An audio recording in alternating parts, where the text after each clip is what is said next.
Pemirsa, dunia bisnis terus beradaptasi dengan lingkungan yang terus berkembang dari teknologi dan digitalisasi ekonomi, termasuk di sektor teknologi informasi dan komunikasi. Pemerintah Indonesia pun telah mempercepat pengembangan dari infrastruktur digital nasional. Lantas bagaimana posisi Indosat Ooredoo Hutchinson sebagai penyedia layanan telekomunikasi digital di dalam dunia bisnis enterprise? Dan apa solusi yang dimiliki Indosat untuk para pelaku usaha dalam membantu proses digitalisasi operasional mereka? Kita akan membahasnya langsung bersama dengan Senior Vice President, Head of Business Marketing, Bapak Lingga Jaya Budiman. Apa kabar Pak Lingga? Baik, makasih.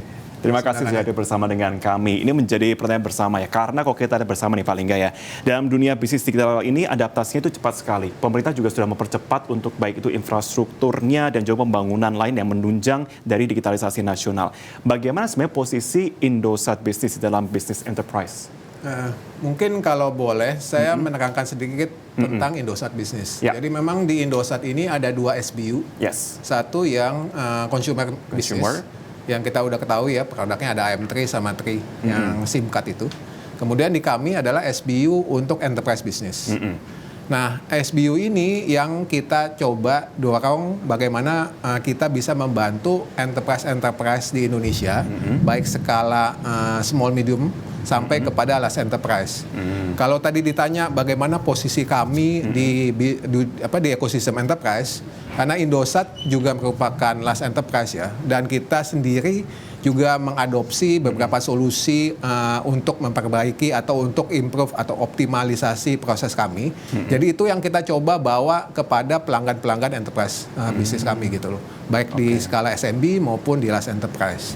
Oke, kalau kita bicara soal apa yang ditawarkan, value proposition apa yang ditawarkan? Jadi begini, yang tadi aku cerita bahwa memang Indosat kan large enterprise ya. Jadi apa yang sudah kita mau tawarkan atau kita coba offer kepada market, itu kita udah quote-unquote coba lah. Gitu kan ya.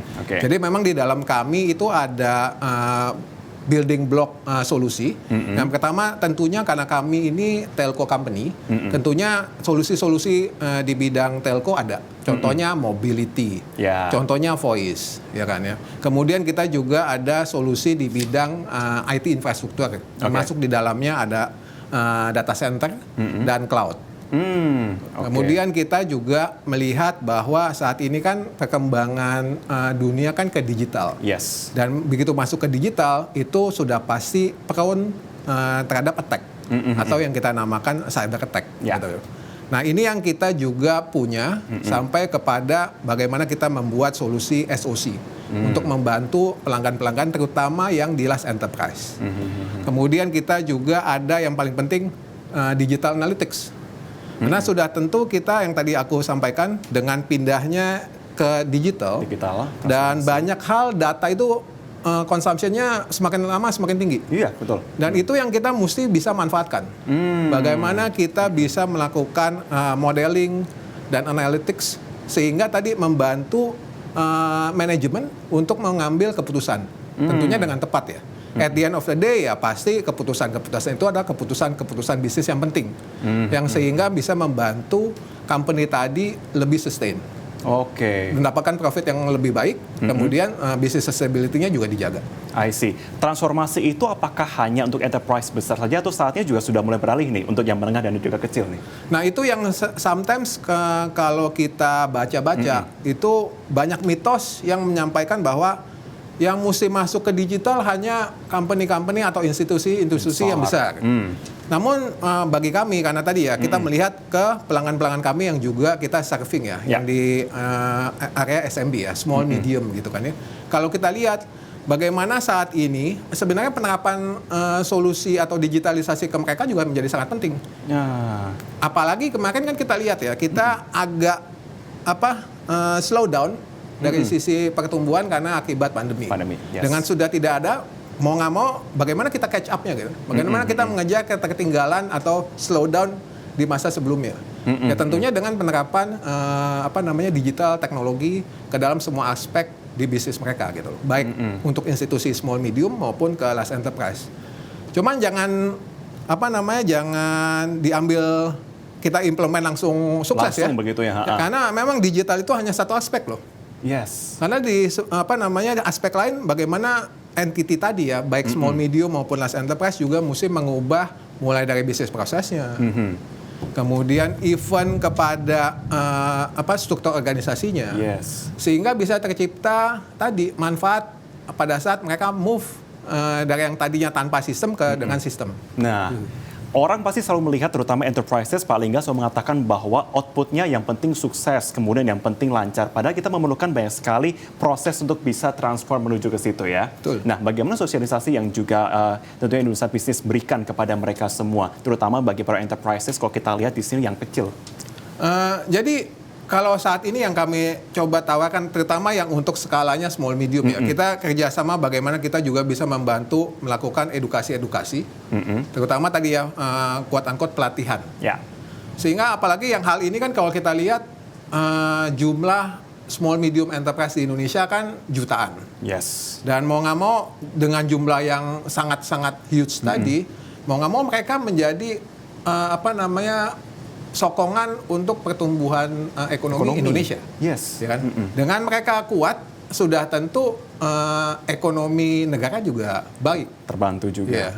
Apalagi kalau mereka bisa mengoptimalkan proses-proses di dalam usahanya mereka, sehingga lebih profitable, sehingga mereka bisa lebih kompetitif. Terutama menghadapi persaingan ya. Ya, betul. Ada juga sorotan terkait dengan sektor supply chain dan juga manufacturing. Begitu. Nah, apa solusi digital yang ditawarkan untuk bisa meningkatkan efisiensi dan juga produktivitas bisnis? Ini yang menjadi menarik lagi gitu kan ya. Karena di salah satu yang kita punya solusi di Indosat Business juga mengarah kepada Internet of Things. Kalau misalkan ditanya apakah Internet of Things itu? Biasanya adalah tadi ya berupa sensor-sensor yang kita pasang sehingga sensor-sensor itu bisa collect data. Dan kita bisa lakukan analisis berdasarkan data yang dikolek. Nanti bisa di-display di dashboard, sehingga nanti ada keputusan-keputusan yang bisa diambil. Terkait tadi industri manufacturing, supply chain, itu basically mereka itu proses yang terjadi di dalamnya itu sangat tinggi kan. Contohnya, saya pernah kerja juga di manufacturing sebelum saya join Indosat di earlier karir ya. Di situ bisa dilihat bahwa mesin-mesin tadi kan satu rangkaian production line ya. Dari satu production line pindah ke production line, itu kan mesti jalannya smooth ya. Kalau enggak nanti terjadi bottleneck yang bisa mengganggu output produksi. Nah, dengan apa yang kami punya adalah kita bisa mengukur tadi ya, bagaimana efisiensi dari satu proses ke proses lain, sehingga bisa yang tadinya misalkan downtime-nya sekian lama, bisa kita predik. Dan sebelum terjadi downtime bisa dilakukan maintenance. Nah, hal-hal ini yang menjadi kritikal ya, terutama di sektor manufacturing dan supply chain. Oke, dan itu yang masih menjadi masalah bersama di enterprises kita ya, di segala level ya. Betul. Oke juga. Pak, ini ada juga terkait dengan digital ya. Kalau kita bicara mengenai perkembangan digital yang sangat kencang, pasti kita juga berbicara mengenai risiko. Betul. Ada risiko yang mengatakan bahwa ketika semakin cepat maka rawan juga security yang diperlukan. Rawan juga ancaman adanya hack ataupun pembobolan data dan juga pembajakan di sini. Apa sosialisasi yang bisa diberikan dan bagaimana langkah antisipasi yang tentunya bisa dilakukan terutama bagi teman-teman enterprises ini? Nah, yang tadi saya pernah sampaikan juga di awal, dengan kita pindah dari yang tradisional ke digital, pasti kan ada migrasi data. Data yang tadinya kita filing di kabinet menjadi dimasukkan ke dalam server storage atau even ke cloud. Ya kan? Nah, data itu adalah data yang sangat penting bagi sebuah institusi, terutama institusi besar. Nah, karena pentingnya data, berarti kan perlu dilindungi. Betul. Nah, perlindungan itu yang kita coba berikan solusinya. Kenapa saya bisa cerita demikian? Karena Indosat pun sebagai yang memiliki subscriber 100 juta lebih, itu kan juga kita jaga datanya gitu. Jadi mulai dari mungkin pakai firewall, kita cek apakah ada malware yang masuk, misalkan ada endpoint dan lain-lain gitu kan ya. Itu yang menjadi yang kita coba bawa juga kepada last enterprise kami. Even tadi yang aku cerita ada security operating center, di mana di dalamnya tadi untuk memonitor adakah serangan yang masuk. Jadi memang complexity untuk berbicara bagaimana cara pengaman data itu memang kompleks dan perlu mungkin satu sesi event joint planning session dengan customer kami untuk mengetahui.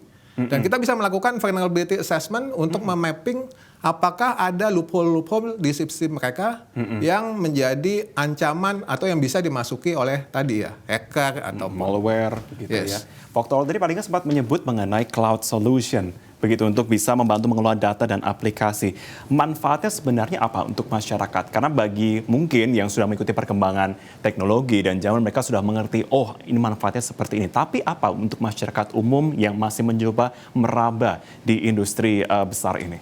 Kalau saya melihat cloud ini menjadi penting apalagi bagi para startup lah ya. Jadi kalau kita misalkan ada yang mencoba untuk membangun perusahaan, jadi begitu dia bangun perusahaan kan tentunya investasi untuk IT saya rasa nomor sekian. Yes. Yang paling penting kan tadi ya ada orang untuk lakukan penjualan, ada barang yang buat dia jual, kemudian bagaimana sistem-sistem yang surrounding ya.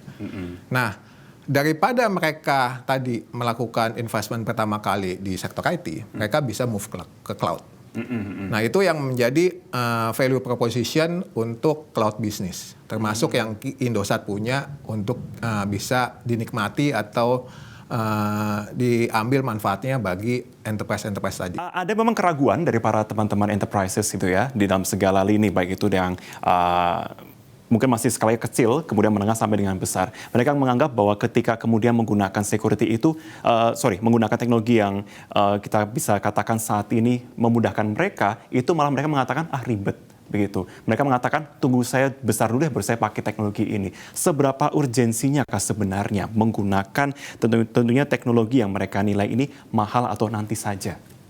Mungkin saya melihatnya begini ya. Memang untuk bisa mengadopsi atau pindah atau melakukan digitalisasi transformasi itu memang butuh komitmen. Yes. Baik itu untuk usaha kecil menengah maupun usaha institusi besar. Kalau skala kecil menengah mungkin kompleksitinya di manajemen nggak terlalu ribet ya dibandingin nggak terlalu kompleks dibandingin large enterprise. Kan biasanya owner ya masih kan kayak kita pelaku SMB pasti pemegang keputusannya di pemilik usaha tadi. Tetapi memang butuh komitmen gitu loh. Dan apakah tadi dibilang saya tunggu besar dulu baru bisa pindah atau pakai solusi IT? Sebenarnya enggak juga. Kenapa demikian ya? Tadi yang saya cerita bahwa dengan dia bisa pindah atau memakai sistem atau melakukan digital transformation, itu banyak hal akan terbantu usahanya. Contohnya, tadinya datanya itu sudah ada dalam sistem. Dia bisa melakukan analisa terhadap data yang tergenerate. Contohnya, penjualan, angka penjualan, kemudian angka costing. Dia bisa analis sedemikian rupa sehingga nanti pengambilan keputusan pada saat ada certain cases itu bisa lebih cepat dan bisa lebih optimum. Berdasarkan historical dan segala macam ya, modeling yang dia lakukan gitu loh. Nah ini yang menjadi penting. Hal kedua ada mungkin tadi ya, pelaku-pelaku terutama yang SMB yang belum bank, yang unbank. Itu kan biasanya untuk masuk tadi ya, mengambil loan, kemudian apply mungkin kredit modal kerja dan lain-lain. Itu kan biasanya perlu dilakukan analisa oleh perbankan. Betul. Dengan dia sudah masuk atau sudah melakukan digital transformation, itu data-data itu udah ada. Dan itu data-datanya boleh dibilang lebih valid. Jadi confidence-nya perbankan untuk melakukan penyaluran kredit itu lebih tinggi dibandingin tadi usaha-usaha yang sama sekali belum melakukan atau belum memakai sistem. Salah satu contohnya. Tapi apakah dengan memakai sistem semuanya jadi beres? Enggak juga. Yang tadi di awal saya menyatakan bahwa penerapan teknologi digital itu hanya satu aspek.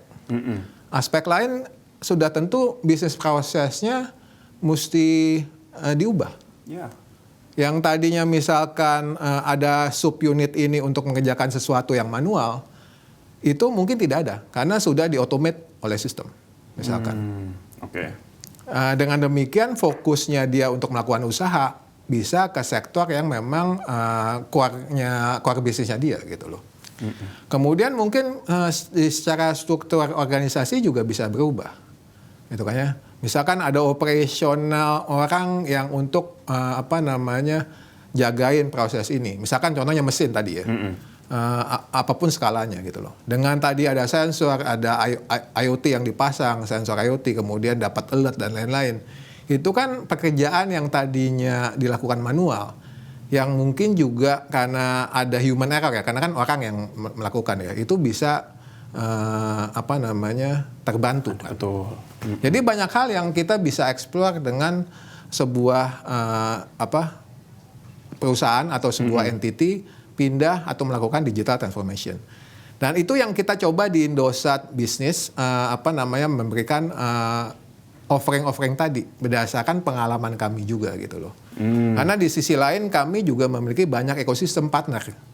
Karena kan tadi yang aku cerita tadi peranan Indosat dalam enterprise business, kita enterprise business sebenarnya. Dan Pasti. enterprise yang saya bilang sih tergolong enterprise besar. Nah, hal-hal pengalaman-pengalaman itu yang kita coba bawa juga, terutama di segmen tadi ya yang di small medium, karena mereka memang bukan butuh bantuan, cuman kalau bisa dikasih sharing, kemudian apa yang bisa terbantu, itu kan alangkah baiknya. Termasuk tadi ya, ekosistem partner kami ya. Nah, melihat ekosistem yang juga pasti changing behavior-nya, setiap saat pasti akan berubah juga. Sementara kebutuhan mereka juga pasti juga berubah juga, mereka memerlukan juga untuk bisa tetap bersaing di ekosistem yang terus growing ini. Bagaimana komitmen Indosat Business tentunya untuk bisa mengawal mereka, mengedukasi mereka, dan memberikan apa yang tentunya mereka butuhkan saat ini agar bisa growing? Ya tentunya tadi jangan lupa bahwa kita juga telco operator yang punya 100 juta pelanggan. Nah di situ kan kita juga bisa mapping ya, kita lihat behavior, mobility-nya mereka. Hal-hal itu yang bisa misalkan saya pemilik kopi lah ya, yang kekinian kan lagi kopi. Oh iya, susu saya mau begitu. buka misalkan another outlet kopi di daerah mana. Cuma saya bingung kan. Karena terus terang usaha saya kan bukan usaha besar. Kalau saya mau buka tentunya jangan sampai enggak di tempat yang rame, ya kan? Enggak strategis, enggak rame. Nanti enggak ada penjualan. Gitu. Nah itu yang bisa kita bantu dengan melihat mobility atau movement dari subscriber. Dianalisa sehingga tahu bahwa spot-spot tertentu ini cocok jika misalkan tadi yang mau buka kedai kopi buka. Dibandingkan saya sembarangan, feeling saya di daerah sini kayaknya aja. Sini bisa feeling begitu. Ya. Nah itu yang solusi-solusi Indosat yang miliki untuk bisa di offer kepada enterprise customer kita. Jadi sampai sedetail itu. Wow. Yang kalau kami kita namakan itu digital analytics. Gitu loh. Salah satu contohnya yang pernah berjalan tentunya untuk bisa membantu mereka, mengawal mereka semua seperti apa salah satunya? Ya tadi yang aku cerita. Jadi memang banyak kan di satu entity ya, apalagi entity besar ya, apalagi enterprise besar. Itu kan banyak terjadi proses-proses bisnis yang ada di dalamnya. Itu kita mesti paham dulu. Gitu loh. Makanya di kami kita juga nggak mau menjadi pihak yang merasa tahu semua. Makanya tadi aku bilang bahwa di Indosat juga punya banyak ekosistem. Pasti. Contohnya ekosistem melakukan tadi ya. Saya nggak bisa nyebut mereka ya. Misalkan mungkin yang lain mirip. apa for business gitu kan ya, buat texting segala macam. Itu kan mereka udah bikin contohnya chatbot lah. Chatbot oke ya. Chatbot di mana tadi bisa dikenalkan kepada pelaku-pelaku segmen industri gitu. Sampai membantu mulai dari journey-nya sampai membantu experience dari customer kami gitu loh. Karena di kami pun juga ingin bahwa customer kami baik yang di sisi consumer business maupun di enterprise business merasakan journey itu. Gitu. Jadi mulai dari bagaimana bisa tercipta sebuah experience yang baik ya, yang bisa dinikmati oleh pelanggannya enterprise customer kami. Sampai sejauh itu. Pesan apa yang ingin disampaikan terutama bagi para calon enterprise saat ini yang melihat kemudian memutuskan kalau gitu, saya ingin ikut deh kok begitu. Tadi balik lagi, yang pasti bisnis itu kan perlu mau profitable. Profit pasti. Ya kan? At the end gitu kan. Yes. Cuman untuk mencapai yang tadi itu kan memang perlu dibuat dilakukan analytics. Baik target market yang tepat, kemudian apa yang bisa di-offer, value prop-nya apa, kemudian touch point ke pelanggannya apa. Nah itu yang kita coba bawa kepada tadi seseorang yang mau memulai usaha. Mulai dari mobility solution-nya ya, contohnya SIM card kami yang untuk enterprise juga didesain khusus, misalkan ada whitelist, masuk ke misalkan ke marketplace nggak kepotong datanya, sampai kepada voice ya, misalkan voice-nya kita punya cloud voice yang light gitu kan ya, yang bisa dihubungi sehingga proses pada saat customer mereka mau telepon ke contact center-nya atau ke nanya itu mereka bisa seamless. Yes. Sampai kepada bagaimana internet connectivity-nya. Jadi kan sudah pasti dengan move ke digital, koneksi internet menjadi penting. Karena semuanya udah link ya. Misalkan company dia mau punya website, berarti websitenya mesti diakses dengan cepat, gitu loh. Kemudian sampai kepada tadi solusi-solusi IT, entah dia mau langsung pakai cloud atau mau pakai yang infra, atau dia mau invest kan, mau server storage-nya dia mau invest gitu loh. Wow, sampai sebegitunya ya tentunya untuk bisa meningkatkan teman-teman enterprises ini dalam segala level ya. Baik, terima kasih Pak Lingga Beriman sudah bergabung bersama kami di Zona Bisnis dan memberikan tentunya banyak sekali input dan tentunya sangat berguna sekali dalam mengikuti banyak sekali perkembangan dalam dunia digital kali ini yang memang kita mengatakan ekosistemnya terus keep growing. Mereka jangan sampai salah dan juga kalah saing begitu ya. Baik, pemirsa, dan demikianlah perbincangan kami bersama Senior Vice President Head of Business Marketing Bapak Lingga Jaya.